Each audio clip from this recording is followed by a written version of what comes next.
दोस्तों आप सभी का एक बार फिर से स्वागत है बिंदास खबरें में। देश और दुनिया की तमाम बड़ी खबरों को इस वीडियो में जानेंगे। लॉकडाउन 5 और अनलॉक 1 की सभी तमाम बड़ी खबरों को जानने के लिए वीडियो को अंत तक जरूर देखें। लेकिन इससे पहले अगर आप चाहते हैं कि ऐसी खबरें आपके पास सबसे पहले पहुंचे तो चैनल को सब्सक्राइब करके बेल के आइकन को जरूर दबाएं। दोस्तों वीडियो में आगे बढ़ने से पहले फटाफट जान लेते हैं महामारी के नए अपडेट्स को। अभी तक भारत में संक्रमित मरीजों की संख्या 3,54,161 पहुँच गई है। अच्छी बात यह है कि 1,87,552 मरीज ठीक होकर घर जा चुके हैं, पर दुख की बात यह है कि 11,921 मरीजों ने दम तोड़ दिया है। वहीं बात करें हम विश्व की तो विश्व में 82,64,468 नए मामले सामने आए हैं, पर अच्छी बात यह है कि 43,21,498 मरीज ठीक होकर घर जा चुके हैं, पर दुख की बात यह है कि 4,46,135 मरीजों ने दम तोड़ दिया है। दोस्तों बढ़ते आज की पहली और बड़ी खबर की तरफ। आज की पहली और बड़ी खबर जो निकल कर आ रही कि पीएम मोदी आज 15 सबसे प्रभावित राज्यों से करेंगे चर्चा, ममता छोड़ सकती है बैठक। दोस्तों आपको बता दें कि देश में जारी महामारी संकट से निपटने के लिए प्रधानमंत्री नरेंद्र मोदी बुधवार को लगातार दूसरे दिन राज्यों के साथ वीडियो कॉन्फ्रेंसिंग के जरिए बात करेंगे। प्रधानमंत्री महाराष्ट्र, तमिलनाडु और दिल्ली समेत सबसे ज्यादा प्रभावित 15 राज्यों सहित केंद्र शासित प्रदेशों के साथ चर्चा करेंगे।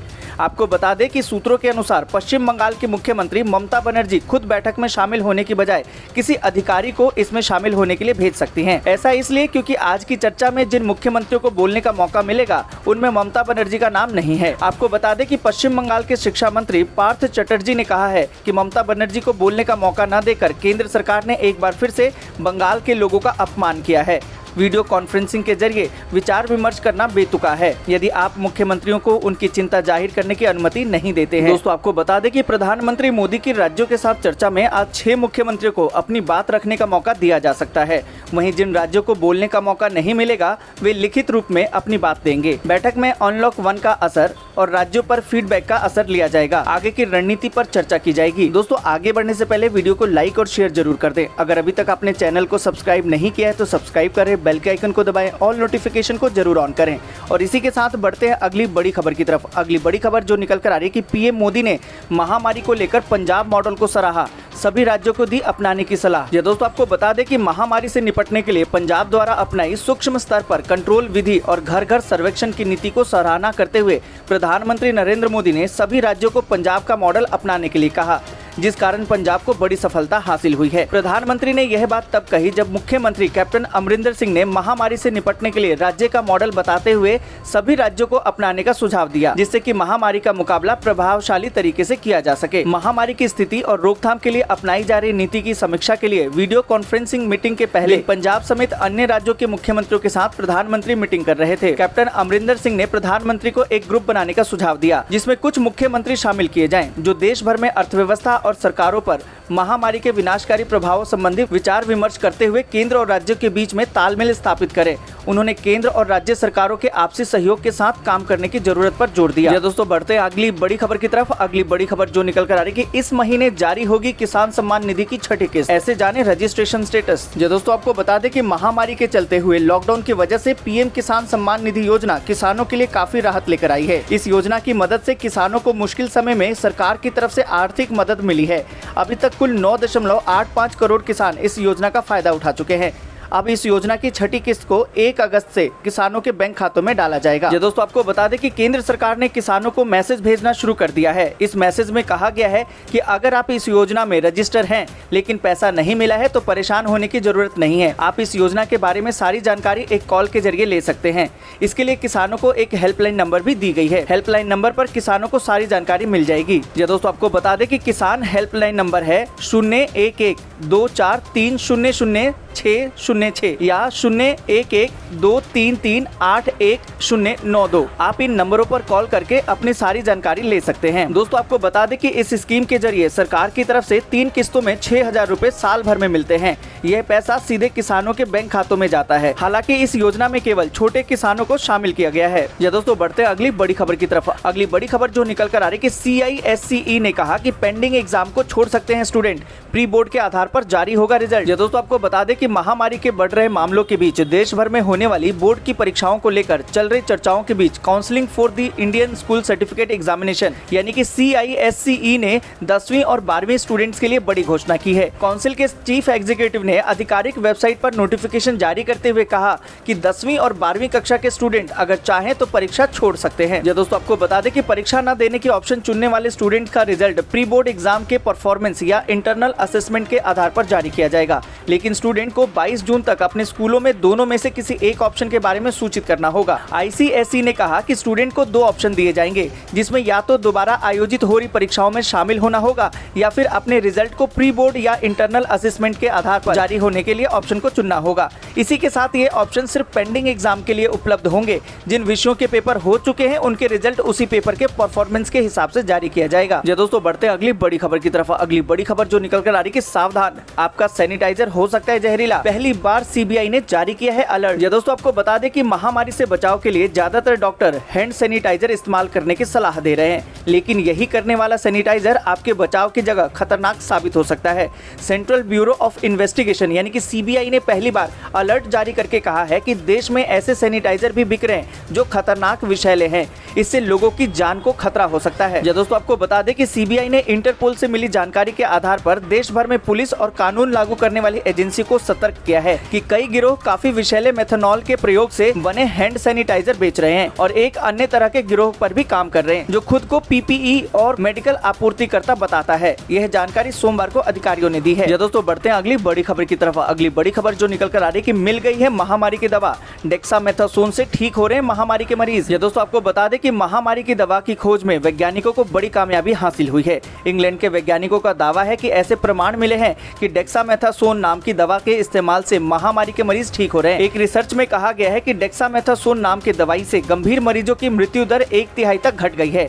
जल्द ही इस दवा को लेकर एक रिसर्च पेपर भी प्रकाशित किया जाएगा। दोस्तों आपको बता दें कि डेक्सामेथासोन एक बहुत ही सस्ती दवाई है और इसका इस्तेमाल कई रोगों को कम करने के लिए दुनिया भर में बड़े पैमाने पर किया जाता है। दोस्तों आपको बता दें कि रिसर्च बताती है कि अगर महामारी के मरीज में ऑक्सीजन की कमी है और वह वेंटिलेटर पर है, ऐसे मरीज को अगर डेक्सामेथासोन दिया जाता है तो उसके बचने की उम्मीद ज्यादा रहती है और इस पर खर्चा भी बहुत कम आता है। दोस्तों बढ़ते हैं अगली बड़ी खबर की तरफ। अगली बड़ी खबर जो निकल कर आ रही है कि एक और राहत पैकेज देने की तैयारी में है सरकार। जानिए कब हो सकती है घोषणा। दोस्तों आपको बता दें कि लॉकडाउन के बाद से मंद पड़ चुकी अर्थव्यवस्था की गति को तेज करने के लिए केंद्र सरकार बड़े कदम उठाने की तैयारी कर रही है। देश के आर्थिक गति को पटरी पर लाने के लिए बहुत ही जल्द केंद्र सरकार एक बड़े राहत पैकेज की घोषणा कर सकती है। सरकार हर हाल में अर्थव्यवस्था को मजबूत करने की योजनाएं बना रही है। दोस्तों आपको बता दें कि भारतीय रिजर्व बैंक यानी कि RBI के निदेशक ने कहा कि केंद्र सरकार महामारी संकट के बाद सितंबर में अंतिम राहत पैकेज की घोषणा कर सकती है। आपको बता दें कि चैम्बर ऑफ कॉमर्स द्वारा आयोजित एक वेबिनार में कहा गया कि केंद्र सरकार द्वारा घोषित 20 लाख करोड़ रुपए से अधिक के पैकेज को अंतरिम उपाय माना जा सकता है। दोस्तों आपको बता दें कि भारत कई तरह की समस्याओं का सामना कर रहा है। सरकार ने 1 अप्रैल से 15 मई तक जनधन बैंक खातों में 16,000 करोड़ रुपए जमा किए।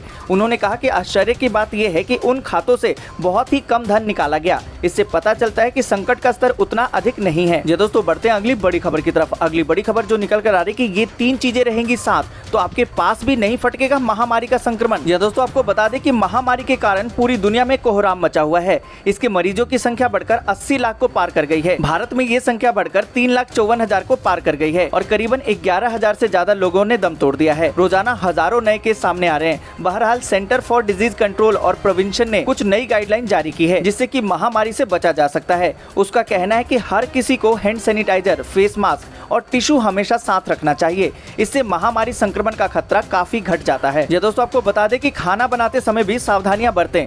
सब्जी बनाने से पहले उसे अच्छी तरह से उबाल लें। इसके साथ ही फलों और सब्जियों को खाने से पहले उसे अच्छी तरह से धोएं। बाजार से लाकर सीधे खाने की गलती कभी न करें। इसके साथ ही कच्चा अंडा या मीट न खाएं। इसके अलावा अगर खाएं तो उसे अच्छे से पकाकर खाएं। इसके अलावा अपने घरों के आसपास गंदगी भी न होने दें और घर के आसपास सफाई का विशेष ध्यान रखें। इसके साथ ही किसी भी बीमार व्यक्ति के संपर्क में आने से बचें। दोस्तों आपको बता दें कि 6 फीट दूर और 45 मिनट तक किसी के करीब रहने से संक्रमण फैलने का खतरा बेहद कम होता है। मास्क लगाकर 4 मिनट तक किसी से फेस टू फेस बात करने से भी संक्रमण फैलने के चांसेस बेहद कम होते हैं। तो दोस्तों आप इन्हीं चीजों का इस्तेमाल करके इस महामारी से काफी हद तक बच सकते हैं। दोस्तों बढ़ते हैं अगली बड़ी खबर की तरफ। अगली बड़ी खबर जो निकल कर आ रही कि ट्रेन में बिना टिकट यात्रा करने पर नहीं होगी कारावास, कई प्रावधानों को हटाने की बन रही है योजना। यह दोस्तों आपको बता दें कि भारतीय रेलवे कई छोटे अपराधों के लिए कारावास के प्रावधानों को हटाने की योजना बना रहा है। इसमें बिना टिकट यात्रा करना या पायदान पर सवारी करने पर केवल जुर्माने का प्रावधान किया जाएगा। इसके लिए कारावास के प्रावधान को हटाया जा सकता है।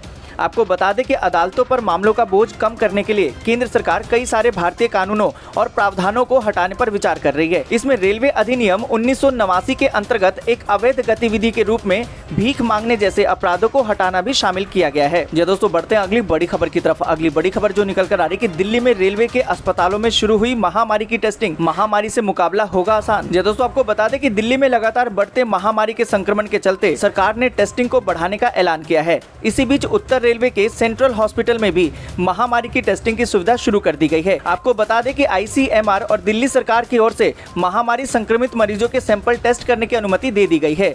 ICMR के पोर्टल पर इस लैब की पूरी जानकारी दी गई है। यह दोस्तों आपको बता दें कि रेलवे अस्पताल में इस सुविधा के शुरू होने से महामारी के मद्देनजर इसका मुकाबला आसान हो सकेगा। साथ ही महामारी के बीच जरूरी सेवा के तहत काम कर रहे रेल कर्मचारियों को भी काफी राहत मिलेगी। रेलवे हॉस्पिटल में महामारी मरीजों के लिए अलग से वार्ड भी बनाया गया है। यह दोस्तों बढ़ते हैं अगली बड़ी खबर की तरफ। अगली बड़ी खबर जो निकल कर आ रही कि जवानों की शहादत पर राहुल गांधी ने चीन को ललकारा, पीएम की चुप्पी पर उठाए सवाल। ये दोस्तों आपको बता दें कि चीन सीमा पर भारत के 20 जवान शहीद होने के बाद देश भर में रोष है।